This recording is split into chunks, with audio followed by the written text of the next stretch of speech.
Uma pergunta para você. Já aconteceu de no sábado, você levantar de manhã para vir para a igreja, só que você percebe que o relógio está um pouquinho atrasado. Na verdade, você está atrasado. Levanta correndo, arruma criança, arruma um, arruma outro. Quando você vê, não dá tempo e você sai sem tomar café da manhã. Já aconteceu isso? Por causa da pressa? E aí a gente chega na igreja, o pastor começa a falar e bate aquela fome, né? Eu não sei se tem alguém aqui com fome hoje, mas às vezes acontece, sai correndo, e aí vem falar de comida, e o pastor, né? A fome hoje, ela é inclusive um instrumento que muita gente usa para ganhar dinheiro. Quando as pessoas estão com fome, elas comem o que vem pela frente. Eu sou um cara que fico muito chato quando estou com fome. Inclusive, tem uma empresa que tem ganhado muito dinheiro trabalhando apenas em cima da fome das pessoas. Eu queria pedir para entrar aqui, por favor, um dos principais produtos que essa empresa tem. Não sei se vocês conhecem. Muito obrigado. Eu estou falando do Big Mac. Pastor, você vai falar de alimentação hoje? Não vou falar de alimentação. E desculpa aí, já tem uns aí crescendo o olho. Não. A caixa está vazia, tá? Batatinha rústica, nova. Aqui tinha um refrigerante. O McDonald's, gente, ele tem crescido muito no mundo inteiro. Na verdade, ultimamente, ele está tendo uma pausa no crescimento, porque as pessoas estão querendo ser mais saudáveis. Mas, para você ter ideia, o McDonald's é uma empresa que começou em 1952, lá em Illinois, e desde lá ele vem crescendo. Aqui tem uma foto da primeira lanchonete do McDonald's. Se você olhar, você vai ver que ainda falta um pouquinho. Aqui, preto e branco. Aqui eles começaram. Expandiram para cá, para ali, para lá. E graças ao Big Mac, que é o sanduíche mais famoso, eles começaram a ganhar dinheiro com a fome das pessoas.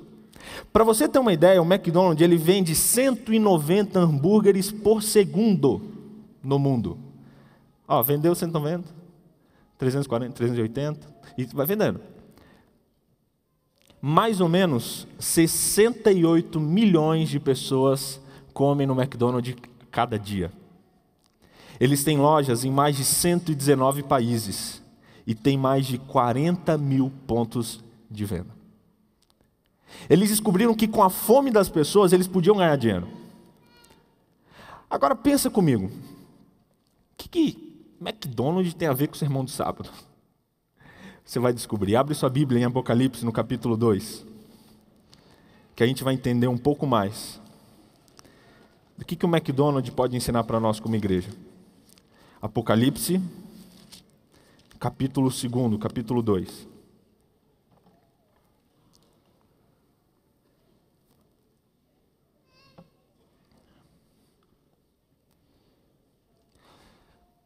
O livro de Apocalipse ele fala especialmente sobre profecias.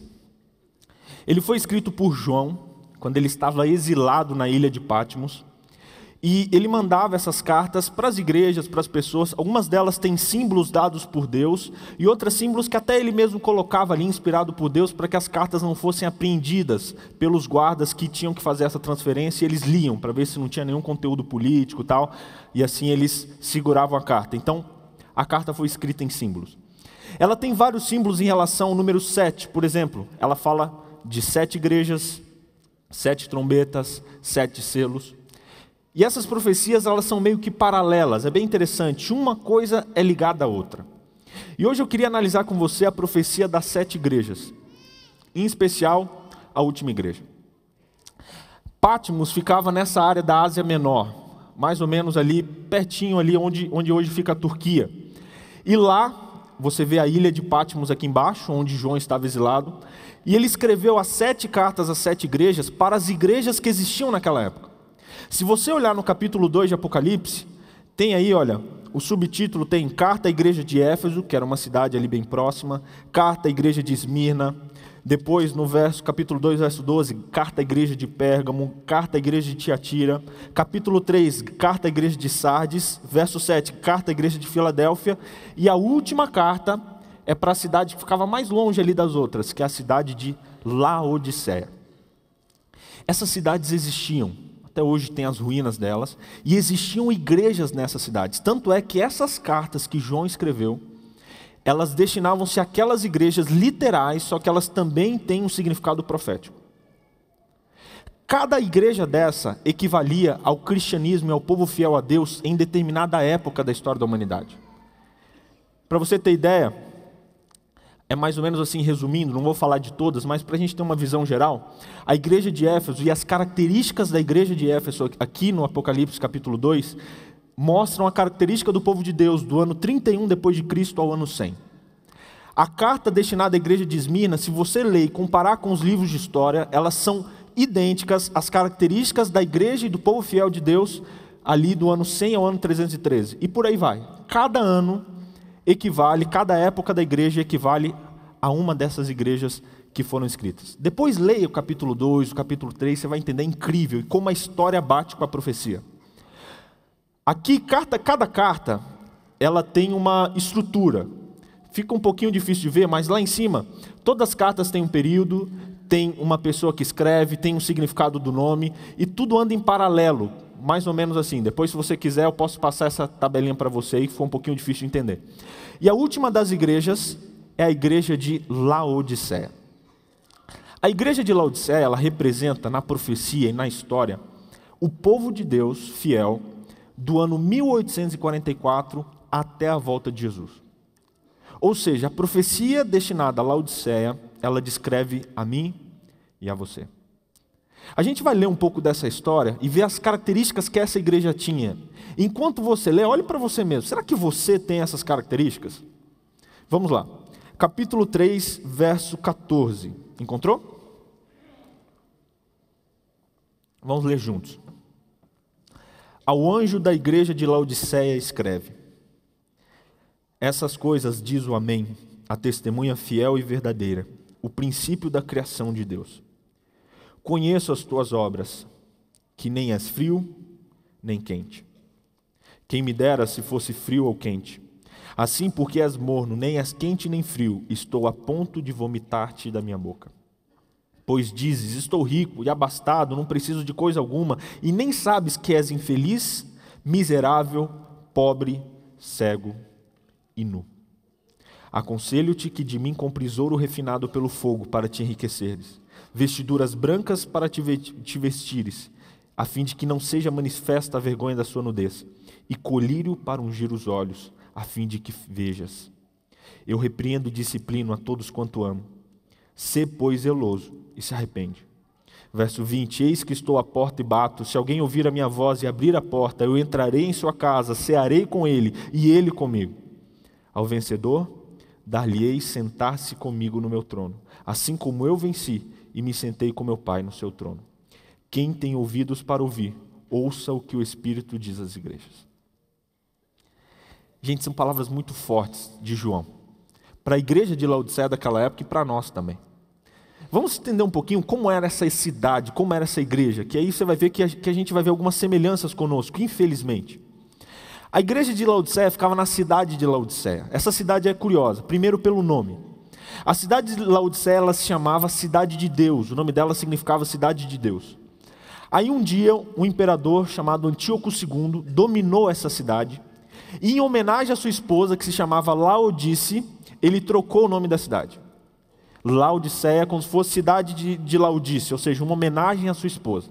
Tá vendo, homens? Desde aquela época, né, a gente já fazia essas coisas de amor e tal.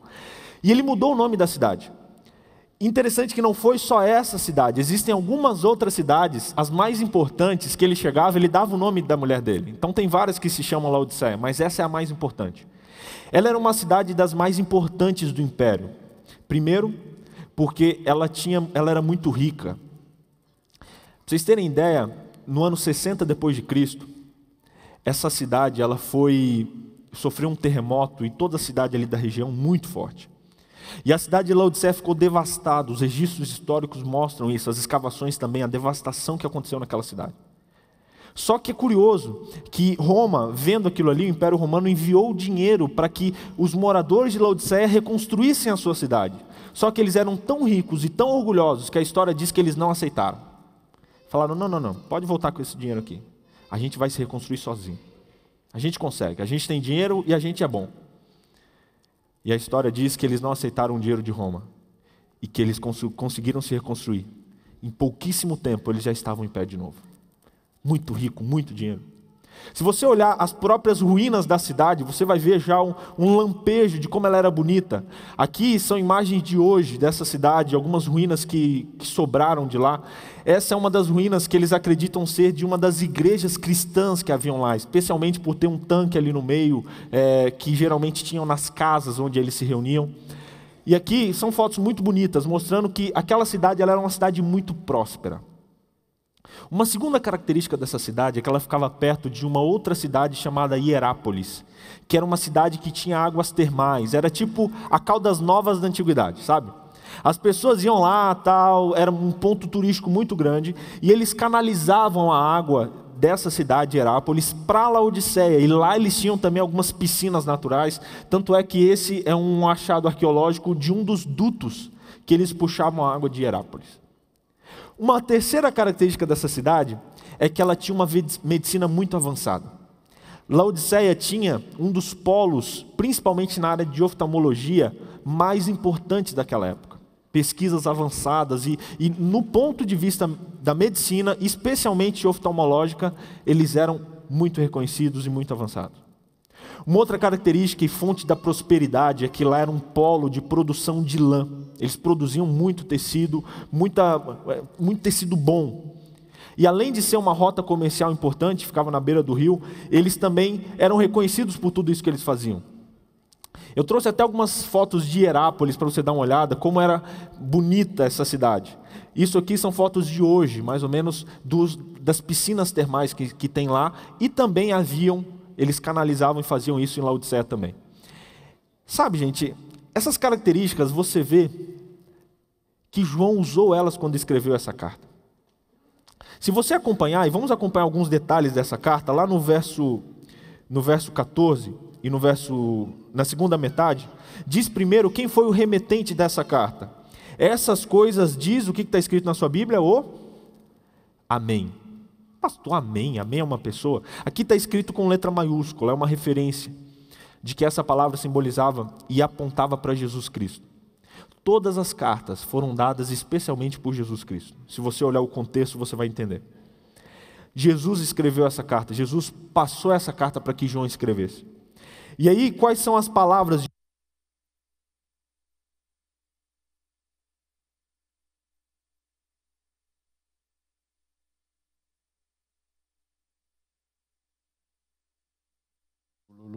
Oi? Eu uso esse outro aqui, acho que acabou a pilha. E aqui a gente vê nesse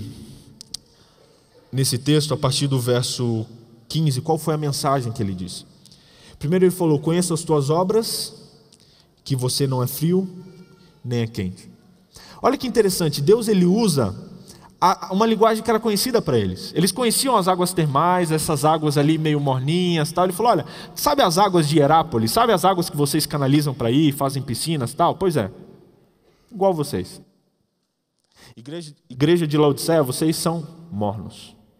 Não é frio, mas não é quente. E ele continua dizendo: olha, oxalá, quem me dera, se você fosse quente. É interessante, até Ellen White fala um pouco disso, da mornidão. O grande problema da mornidão de Laodiceia é que quando eles eram mornos, quando uma pessoa está na mornidão, ela não reconhece que ela precisa esquentar. Não sei se você consegue entender essa figura de linguagem. Se alguém está frio, está fora da igreja, está fora de tudo, ele, poxa, não, peraí, eu preciso voltar, não, estou precisando disso, estou com falta disso.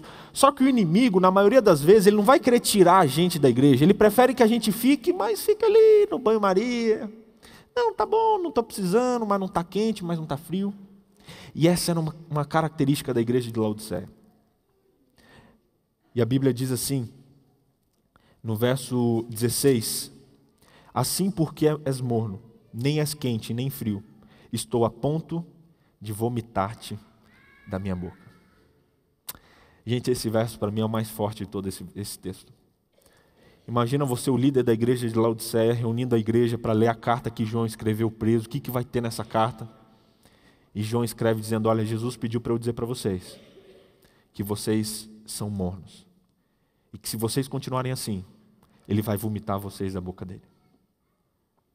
Que palavras duras de Jesus. Isso era bem conhecido deles também. Foi descoberto que as águas de Herápolis, elas têm algumas características minerais que quem bebe, quem consome, pode ter um enjoo e ficar enjoado até vomitar. E essa era uma figura de linguagem também conhecida deles. Eles sabiam disso, que não podiam beber aquela água salobra. E Deus falou, olha, pois é, vocês são igual àquela água. Morna, e por isso que eu estou quase vomitando vocês. E aí ele continua, no verso 17, a gente lê, né? Pois dizes, estou rico e abastado, não preciso de coisa alguma, e nem sabes que tu és infeliz, miserável, pobre, cego e nu. Primeiro ele falou, olha, você se considera rico. E quando João escreveu essa carta, o terremoto já havia acontecido, já tinha tido toda essa história que eu contei para vocês, e eles sabiam disso. Olha, João falou, vocês são ricos, vocês são abastados, vocês têm tudo aqui. Mas ele disse, olha, vocês, infelizmente, são miseráveis. São ricos, mas miseráveis. São pobres, cegos e nus. Curioso que para a cidade mais rica, uma das mais ricas do império, Jesus disse, você é pobre. Para a cidade que tinha o maior centro de oftalmologia ali da região, ele disse, você é cega. E para a cidade que tinha um dos maiores polos industriais de produção de tecido, ele disse, você está sem roupa. Em outras palavras, Laodiceia, você tem tudo, mas ao mesmo tempo não tem nada. Todas as cartas, na verdade apenas uma, isso não acontece, elas têm essa estrutura que é introdução, uma reprovação e depois ele vem um conselho. Jesus ele sempre faz isso, sabe? Jesus ele nos mostra o nosso erro, nos mostra o nosso pecado, mas ele também mostra como a gente faz para consertar.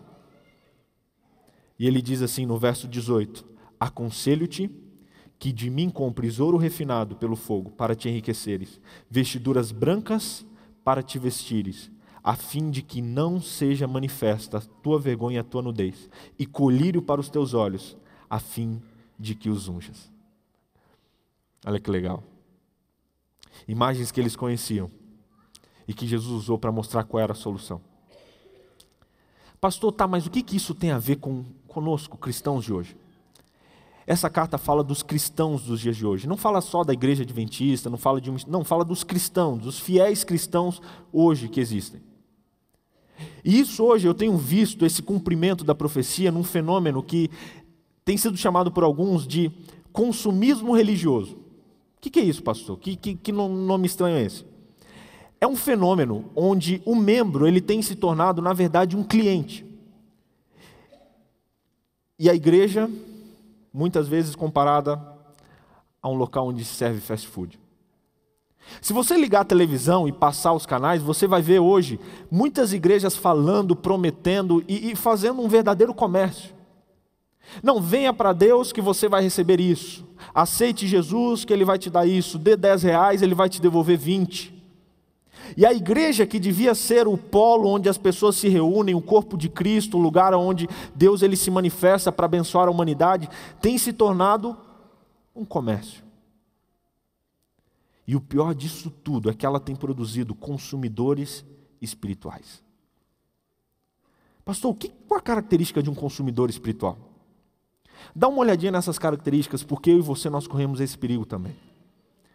Estudando esse tema, eu vi que algumas características eu tenho manifestado na minha vida. E eu digo para vocês que é muito perigoso, até como pastor, eu deixar de ser ali um instrumento de Deus e passar a ser como que um atendente de um balcão, dando apenas o que os clientes querem. Algumas características desse fenômeno. O primeiro deles é uma igreja de espetáculos. As pessoas hoje, no geral, têm esperado uma igreja de show. E não estou falando só em Curitiba, sabe, o cristianismo, na verdade, o consumidor espiritual, ele vê a igreja como um lugar onde ele vai para sentar, assistir, pegar uma pipoca e assistir o show. Se a música não está boa, opa, não está legal isso aí não. Poxa, meu ingresso não está sendo honrado. Se o pastor não prega às vezes da maneira que você gosta, muitos falam, não gostei, aí. Não. Igreja de espetáculos. Uma outra característica é que nesse sentido, muitos olham a igreja como um centro de entretenimento. Vão lá para ouvirem bons sermões, para ter um conforto espiritual garantido. E o consumidor espiritual, ele não quer uma igreja que repreenda os pecados, ou que fale que ele precisa mudar, porque não, eu estou bem. Eu quero estar ali e tal, tranquilo. Em resumo, os cristãos contaminados pelo consumismo espiritual, eles querem entretenimento e não transformação. Querem ser um sócio da igreja, um cliente, um investidor, e não uma ovelha, um servo do rebanho. A segunda característica de um consumidor espiritual é que ele troca de igreja facilmente. Eles dizem que, até alguns dizem que tem um inconsciente código de defesa do consumidor espiritual. E aí, se a igreja que ele está frequentando não cumpre, às vezes, um dos termos desse código, não, então vou mudar, vou trocar. E aí muda de igreja. Se não agrada mais o gosto, eu mudo. E hoje troca-se de igreja como a gente troca de chip de celular. Eu, antes de virar pastor, eu tinha um chip de uma operadora, e aí ligava e tal, beleza, aí do nada a outra operadora fez uma outra promoção. Melhor, vem pra cá, olha, 25 centavos, tal. Opa, comprei outro chip, 10. Aí veio outra operadora e falou, não, 5 centavos. Eu, não, então beleza, desculpa aí, Tim, desculpa, claro, estou vivo agora. E é tão fácil, né? Antigamente, linha telefônica, né? Quando eu era criança, eu lembro. Era uma posse, né? Lembro de um dia, passando na rua, meu pai olhou e falou, Vitor, tá vendo aquele ali, aquele amigo ali? Tem muito dinheiro. Ele tem 3 terrenos, 4 casas e 5 linhas telefônicas. Nossa! Linha telefônica era ostentação, né? Uau, ele tem uma linha telefônica. Hoje a gente quer o chip, vai na banca, compra. E muitos veem a igreja como isso também. Não, a igreja, não me agradou, vou trocar, vou para outra, muda. Essa é uma característica do consumidor espiritual. Uma terceira característica do consumidor espiritual é que ele ajuda financeiramente a igreja. Ele não é um mau cristão, ele é um bom cristão, está precisando, ele ajuda, só que pela motivação errada. Se a igreja precisa de algo, está precisando de algo, uma melhora na estrutura, o consumidor espiritual, ele ajuda. Só que no coração dele, a motivação é, faço parte de um clube, vamos juntar para melhorar. Muitas vezes ele, vamos pregar, não é mais fácil, eu pago alguém para pregar.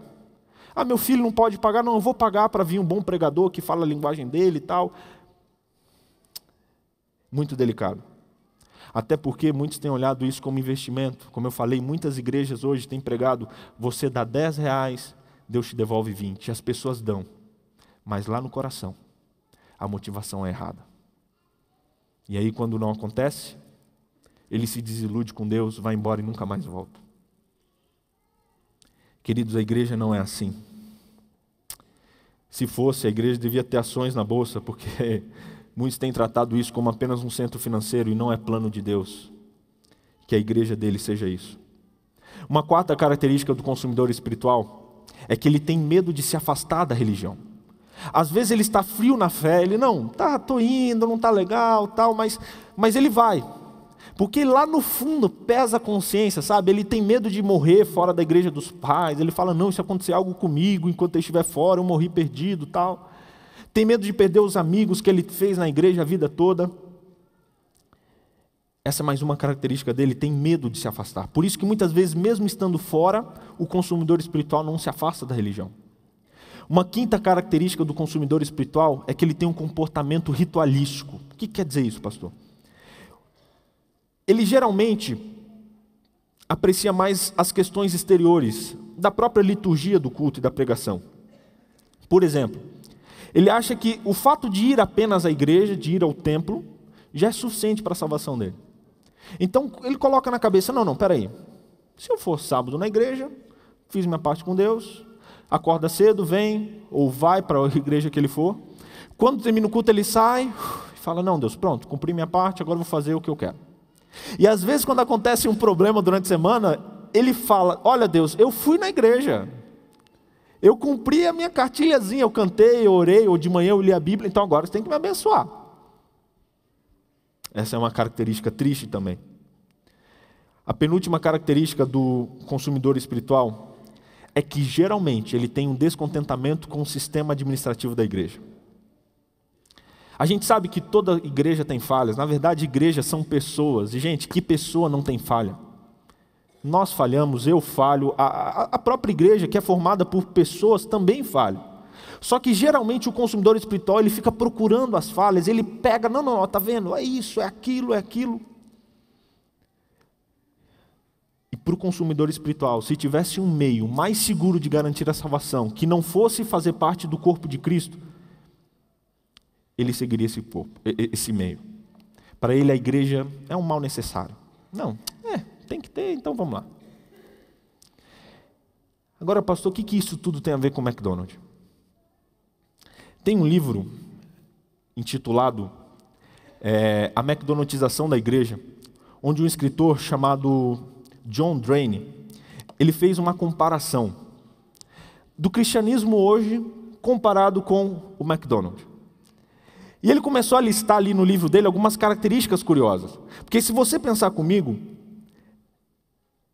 o McDonald's, as pessoas vão, consomem, mas elas não veem isso como estilo de vida. Pensa comigo, eu sei que tem doido para tudo. Eu vi uma propaganda onde a gente tatuava um Big Mac e tal, tem doido para tudo. Mas dificilmente você vai ver alguém carregando uma camiseta dizendo, não, eu amo o McDonald's. Não, eu dou minha vida pelo McDonald's. Não, a pessoa quer ir lá, comer, consumir o produto e ir embora. Não tem compromisso com o restaurante, com a lanchonete. E segundo esse autor, John Draine, isso tem acontecido também no cristianismo como um todo. Muitos não veem mais compromisso com a igreja. Não, eu vou lá, consumo, pago e vou embora. O McDonald's, ele não influencia na vida da pessoa, ele não se preocupa na pessoa quando ela está em casa, ele não liga, como é que você está? Não se preocupa com as outras áreas da vida, é vender o produto. Eu vendo, você compra, consome, beleza. E é bom até você sair rápido aqui para esvaziar a cadeira, porque o capitalismo exige isso. E ele diz que muitas igrejas hoje não estão cumprindo o seu papel de proclamar o evangelho puro. Muitas igrejas não estão anunciando a metanarrativa da cruz, porque o pós-modernismo não aceita metanarrativas. E em muitos tem escalado. Muitos têm inventado, e muitas igrejas têm inventado histórias, ao invés de contar a verdadeira história. E dessa maneira a teologia, em muitos lugares, é tratada como uma combinação de hambúrguer, refrigerante e batata frita. Feito de acordo com o gosto do cliente.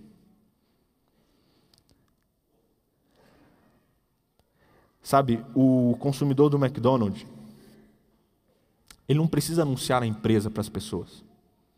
Claro que hoje tem buscado isso, você publicar no Facebook e tal, eles têm visto isso de uma outra maneira, mas não é exigido que você saia falando para os seus amigos, olha, vem cá, vamos lá, que no McDonald's tem um hambúrguer legal. Vem comigo, e você sair, tirar uma tarde para visitar as pessoas em nome do McDonald's, voluntariamente para chamar, ninguém faz isso. E muitos não têm feito isso também na igreja. Não preciso pregar, eu pago um obreiro bíblico, ele vai lá, ajuda um missionário, ponto.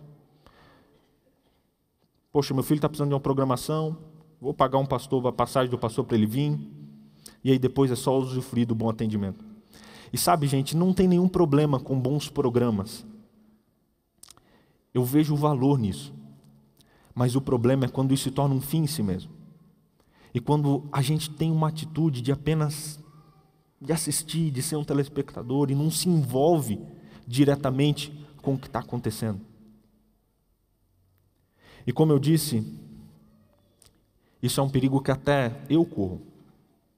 Porque nessa correria, no vai e vem, frequentemente a gente tem que parar, respirar fundo e falar, peraí, por que eu estou fazendo o que eu estou fazendo? Por que eu venho à igreja? Por que eu acordei sábado de manhã, peguei meu carro e vim para cá? Por que eu não sou de outra igreja? Você já pensou nisso? Por que você é adventista e por que não é de outra religião? Qual o motivo que vem na sua mente para essa resposta? Muito desse motivo vai falar um pouco da motivação que você está aqui. Se veio na sua mente, não, porque o meu pai me trouxe, está errado. Se veio na sua motivação, não, porque eu sempre vim, está errado. A gente precisa pegar a fé e ter a nossa fé. A gente precisa, sabe, colocar no nosso coração e ter convicção. Porque senão, mais cedo ou mais tarde, a gente vai deixar de ser igreja. Quando vier a sacudidura, quando vier o peneiramento, quando vierem as dificuldades, os problemas, quando vier a perseguição, aqueles que estão na igreja, pelo motivo errado, infelizmente serão os primeiros a irem para fora. Porque na verdade lá no fundo nunca estiveram. Pastor, é um problema sério. Sim, eu sei. Mas será que isso acontece com a gente? E eu quero deixar aqui algumas perguntas para reflexão, para você ver se isso está acontecendo. Como anda a sua participação na pregação do Evangelho? Você tem falado de Jesus para as outras pessoas?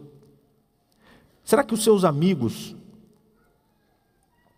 as pessoas que trabalham com você, elas sabem que você é cristão? Elas sabem que você é adventista do sétimo dia? Essa é uma característica interessante, porque muitas vezes quando a gente tem vergonha de esconder, é um sinal de que a gente não está muito firme, porque a gente não tem convicção para falar. E eu nem digo que é você chegar na empresa e falar, gente, quero deixar avisado aqui, sou adventista e ponto. Não. Mas é que quando nós vivemos o cristianismo prático, é impossível as pessoas à nossa volta não perceberem. Você tem coragem de falar para os seus amigos que talvez, não sei, você canta no louvor, você é líder de um ministério, ou não, pastor, é melhor não, né? Deixa lá, minha vida lá no trabalho, minha vida aqui na igreja. A luz amarela acende. Segunda característica e segunda pergunta para reflexão, como anda a sua vida dentro e fora aqui do templo? Como é a sua vida lá fora? Será que lá fora é pouco diferente de como você é aqui dentro? Eu vejo que parece que lá no fundo, naturalmente, desde criança eu aprendi que no templo, no culto, eu preciso ter uma conduta, poxa, não posso correr. Eu lembro quando eu era pequeno, às vezes eu falava uma palavra feia e eu, nossa, já não posso falar lá fora, ainda mais na igreja. Só que, querido, se existe algo que a gente não pode falar, não pode fazer aqui no templo, será que a gente pode fazer lá fora? Claro que não. Até na própria concepção do sábado, eu fiquei pensando nisso esses dias, né? Tem, por exemplo, a música de sábado, música de semana, sábado não posso ver essa música. Mas, amigo, será que se tem uma música que não é digna de você ouvir no dia de sábado, você pode ouvir ela em outros dias da semana? Geralmente a gente divide as coisas. E o inimigo ele é muito astuto, ele fala, vai lá na igreja, é assim, mas aqui é o mundo, aqui é a vida, aqui é o chão da vida, é outra coisa. Não, de maneira alguma. Como está a sua vida dentro e fora aqui do templo? Terceira pergunta, será que você tem caído no privatismo religioso? Será que eu e você, a gente tem visto a igreja como um spa? Já viu o spa? A gente vai geralmente para o spa, né? Vai geralmente, fui uma vez. Mas quando você, comi demais, tal, deu uma engordadinha, preciso ir para o spa. Aí você vai lá, chega lá, passa uma semana, 15 dias, lá você se reeduca na sua alimentação, você, conserta isso, conserta aquilo, beleza, passa no médico. Só que você sai, geralmente as pessoas fazem a mesma coisa. Aí come besteira, não sei o quê, aí engorda de novo, aí não, vou lá de novo. Aí vai lá, se reeduca, aí depois sai, de novo. Muita gente pensa que a igreja é assim também. Vive a semana de qualquer jeito, arrastando, faz o que quer. Aí chega no sábado, não vou para a igreja, eu preciso ir para o spa, eu preciso ir lá. Ok, pastor, é isso aí e tal. Estou bem, acabou. Aí volta a semana tudo de novo. Aí sábado não, spa de novo. Será que isso tem acontecido comigo? Será que isso tem acontecido com você? O consumidor espiritual ele tende a ser uma coisa diferente dentro do templo e fora dele. E a última pergunta que eu deixo para consideração é como anda a sua adoração particular? Como anda a sua comunhão com Deus? Quando ninguém está vendo. E entendam, quando eu digo comunhão, não estou dizendo apenas ali um momento para você, todo dia, tal a tal hora, isso é muito importante, mas não se limita a isso. Porque eu também já me peguei fazendo a minha comunhão ali de manhã, mas acabei, pronto, fechei, aí Deus, já cumpri minha tarefa, agora eu vou viver minha vida. E não é essa a visão. A visão de comunhão com Deus é relacionamento, sabe, eu estou com tanta saudade de Deus que eu preciso falar com Ele. Sabe quando você gosta de alguém, você está namorando uma pessoa e você pega o celular, qualquer intervalinho que você tem, você dá um toque, dá uma ligada, conversa, porque você morre de saudade dessa pessoa. Comunhão com Deus é isso. Não é apenas ler a Bíblia, ou ler a lição, ou estudar, é você ter saudade de Deus e não conseguir ficar um dia longe dEle. E aí por isso você pega a Bíblia, porque Deus, eu quero te ouvir. Por isso você ora e fala, Deus, estou com saudade de você. Qualquer intervalinho que você tem, você... Deus, que saudade. Como anda a sua adoração particular? E até mesmo a adoração particular. E a adoração que nós temos aqui como corpo, unidos, como igreja, ela deve ser marcada como uma preparação para o serviço. Sabe, gente, nunca foi plano de Deus que... Olha, ficou bom esse aqui agora. Estou usando os dois aqui de bobeira. Nunca foi plano de Deus que a igreja dele olhasse o momento da reunião, o momento da comunhão, apenas como uma parte da semana. Sabe qual é o sentido bíblico disso aqui que a gente está fazendo? É a celebração. O sentido bíblico de culto é você se reunir com o corpo de Cristo, com seus irmãos, com seu amigo, com aquele lá que você não viu a semana toda, é juntos.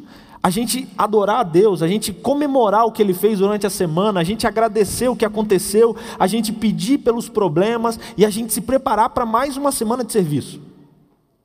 É como se fosse uma reunião de negócio, sabe? Assim, sabe quando eu estava vendo na TV um seriado lá daqueles de empresa e eles semanalmente tinham uma reunião onde eles juntavam todo mundo e comentavam o que aconteceu de bom naquela semana, o que aconteceu de ruim e o que eles precisam melhorar para a próxima. E aí no final eles terminavam, colocavam a mão junta e beleza, vamos lá, uhul, e saíam. O sentido de adoração é esse. É a gente vir, a gente se juntar para quê? Para celebrar, para comemorar o que Deus fez na semana. Deus me livrou disso, Deus me livrou daquilo. Poxa, eu falei de Jesus para essa pessoa, Ele está aqui comigo. Olha, fiz um milagre ali de uma oração e Deus respondeu. E aí a gente tem motivo para comemorar. Como eu falei outro dia, a gente tem motivo para gritar gol, sabe? E muitas vezes a igreja é como um estádio. O pastor Paulo falou isso esses dias, achei incrível. Só que todos os jogadores vão para a arquibancada. E aí assistem só o técnico lá no meio. Vamos lá, e todo mundo na arquibancada. E muitas vezes a gente vai para o culto, vai celebrar, a gente vai gritar gol, comemorar o que aconteceu na semana, as bênçãos de Deus, adorar o nosso Deus. Só que a gente não viveu com Ele ao longo da semana.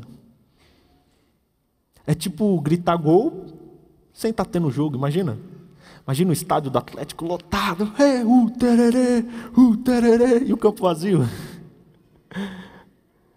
Às vezes a gente faz isso. Por isso que a adoração, ela deve ser uma preparação para o serviço. Eu sou igreja, eu vou para o templo, eu me reúno para juntos celebrar o que Deus fez por mim, através de mim na semana, adorar o Deus Criador e nos preparar, receber poder juntos como corpo, para que ao longo da semana a gente viva e a gente abençoe essa cidade. Imagina você, a gente tem 2.000 pessoas aqui dentro. Imagina se cada um de nós saísse do culto, saísse desse momento de adoração com um senso firme no coração de não, essa semana eu vou fazer a diferença no meu trabalho, essa semana eu vou fazer a diferença pelo menos para uma pessoa dessa cidade. Imagina, em uma semana, 2.000 pessoas de Curitiba abençoadas. Às vezes a gente olha para a cidade e fala, não, é impossível, né? A gente vê os problemas, vê assalto, vê tiro, vê sequestro, a gente fala, está perdido mesmo. E a gente sabe que está, que o inimigo manda nisso tudo. Mas como igreja, a gente é chamado para ir lá, para sair, para fazer essa diferença. O texto termina com o verso 20. Na verdade, o verso 19. Deus, ele trabalha meio que assim, né? Ele dá uma na gente e depois ele dá uma maciada. Depois de falar tudo isso, ele fala, filho, eu repreendo e disciplino a quem eu amo. Sê, pois, zeloso e arrepende-te. Olha que mensagem linda. Deus fala, olha, igreja, a gente está precisando disso. Ele fala, filho, sabe por que eu estou repreendendo você? Sabe por que eu estou falando tudo isso? Porque eu amo você. E, gente, essa é a base, na verdade, de tudo, sabe? O consumidor espiritual, ele não se sente amado. E geralmente não entende o amor que Deus tem por ele. Quando eu entendo o amor que Deus tem por mim, a ponto de morrer na cruz do Calvário, no meu lugar, é impossível viver da mesma maneira. Aí eu faço, eu venho à igreja, eu guardo os mandamentos, eu vivo como Jesus viveu, não para ser salvo, para entrar no céu ali com o meu checklist pronto, mas porque é um Deus que me ama tanto, mas tanto, que é impossível não amá-lo também, não querer viver como ele viveu. Sabe, a gente tem algumas pessoas que a gente imita, né? E quando era criança eu tinha aqueles cantores, aqueles jogadores de futebol e tal. Um dos que eu gostava muito era o Kaká, São Paulino, né? Sofrendo aí. Mas eu vi o Kaká jogando e eu, nossa, o Kaká e tal. Ganhei uma camiseta do Kaká, um uniforme do Kaká. E eu ia jogar, não, sou o Kaká. Até a comemoração do gol era igual ao Kaká. Gente, é isso que Deus quer que a gente faça. Que a gente goste tanto dele, que a gente veja ele como o nosso ídolo, a ponto da gente imitar ele, a gente fazer o que ele fez, simplesmente porque nós gostamos e amamos a companhia e a presença dele. Verso 20, Jesus deixa o apelo para a igreja dele essa manhã que se reúne aqui. Ele diz, eis que estou à porta e bato. Se alguém ouvir a minha voz, abrir a porta, entrarei em sua casa, cearei com ele e ele comigo. Pastor, infelizmente eu acho que eu tenho alguma dessas características que você falou aí. Uma ou outra, talvez todas, está acontecendo na minha vida. E aí, o que eu faço? A Bíblia diz que Jesus está na porta hoje batendo no seu coração, na sua vida, e dizendo, filho, vamos mudar? Vamos virar o botão? Vamos deixar de lado esse lanchinho do McDonald's aí e vamos comer esse lanchinho aqui da palavra de Deus? Eis que estou à porta e bato. E ele está lá. Não é assim, né, que é barulho de porta, né? É toque, toque, toque, toque. E ele fala que se você abrir, ele vai entrar, vai comer com você e você vai comer com ele. E no verso 21, no Apocalipse 3, ele termina dizendo, dando a promessa, ao vencedor, dar-lhe-ei sentar-se comigo no meu trono, assim como também eu venci e me sentei com meu Pai no seu trono. Ele termina com a promessa, dizendo, filho, se você abrir seu coração, se você reconhecer a sua situação, se você se arrepender dos seus pecados, deixar eu entrar, deixar eu comer com você, a gente fazer um lanche, não esse lanche fast food, um lanche de verdade, a minha palavra no seu coração, a minha vida na sua vida, você vai ser vencedor. E ele termina mostrando, sabe, dando uma visão do que é ser vencedor, sabe, uma figura para a gente ver, para a gente se lembrar e para que a gente firme no que a gente está fazendo. Ele fala, se você vencer, e você vai vencer, porque você vai deixar eu entrar, você vai receber o direito de se sentar ao lado do trono de meu Pai. Você vai sentar no meu trono, Jesus disse, assim como eu estou no trono hoje. Em outras palavras, Jesus está dizendo, se você for fiel, se você deixar eu entrar e mudar a sua vida, logo, logo você vai estar aqui comigo, aqui no céu, sentado no meu trono. Eu fico imaginando essa figura aqui que Jesus falou, essa imagem, dar-lhe-ei sentar-se comigo no meu trono. Imagina, não sei se eu estou viajando nas ideias, mas imagina no céu o trono de Deus, aquele trono gigante, o trono de Jesus, a gente chegando lá, deslumbrado com tudo que a gente está vendo. Jesus olha no meio da multidão, enxerga você e fala, nossa, você está aqui aquele dia, pá, que legal, vem cá, não, vem cá, senta aqui, senta. E você, Jesus, mas eu não fiz nada, nem sei porque que eu estou aqui, eu sou pecador. Não, senta aqui no meu lugar, no meu trono. Gente, essa é a recompensa que está esperando a gente. E hoje o chamado é para que a gente desperte, acorde, abra o nosso coração, abra a nossa mente e deixe Jesus entrar lá dentro.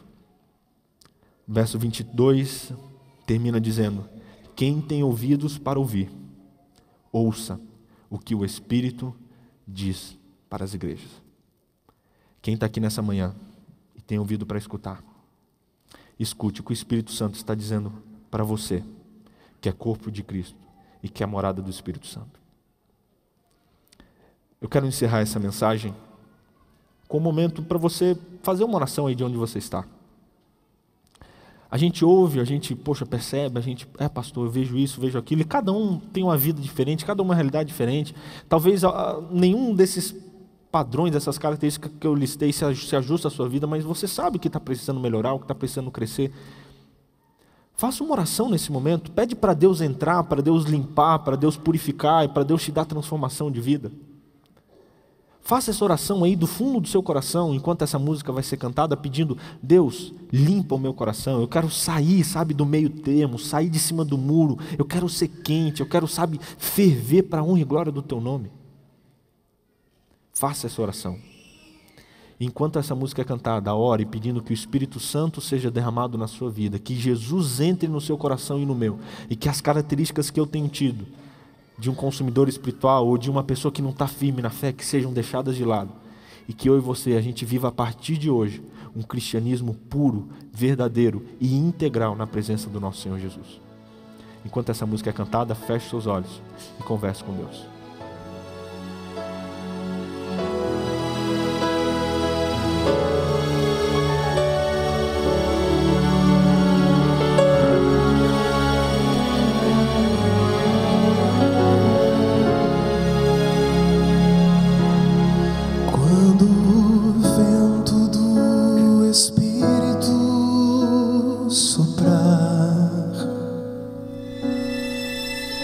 Uma chama viva vai aparecer.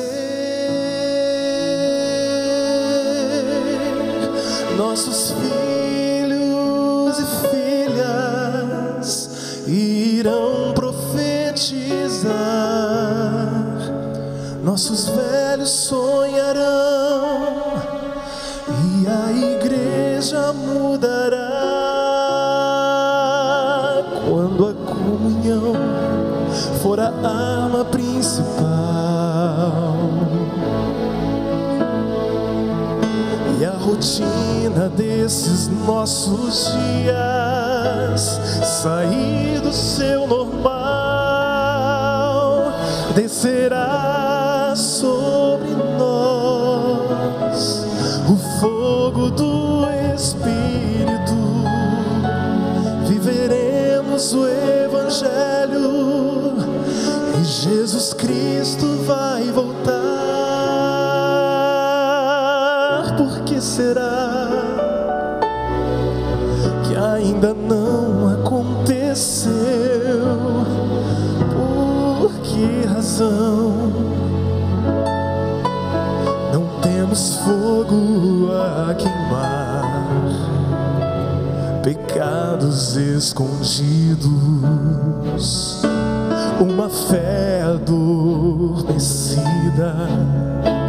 mandamentos que insistimos em quebrar.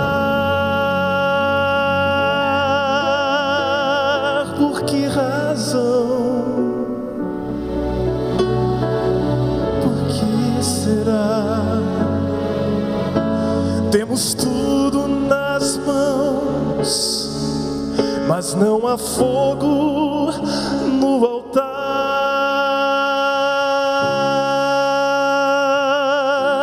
Mas quando o vento do Espírito soprar, uma chama viva vai aparecer.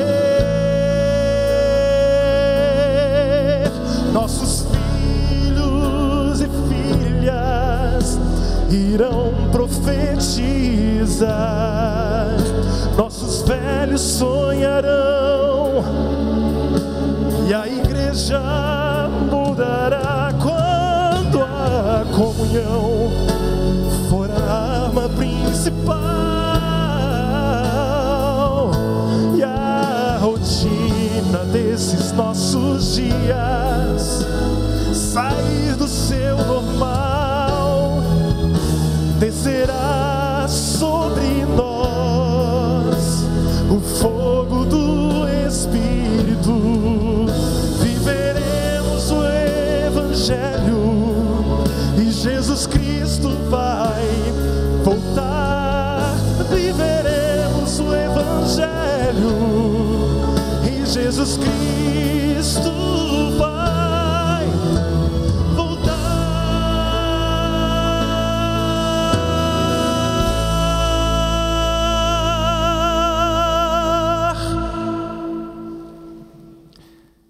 Essa promessa é para nós agora, para nós hoje. O Espírito Santo não vai ser derramado lá naquele dia. A gente fica pensando, né? Não, o dia do Espírito, vai vir aquela nuvem, e uau!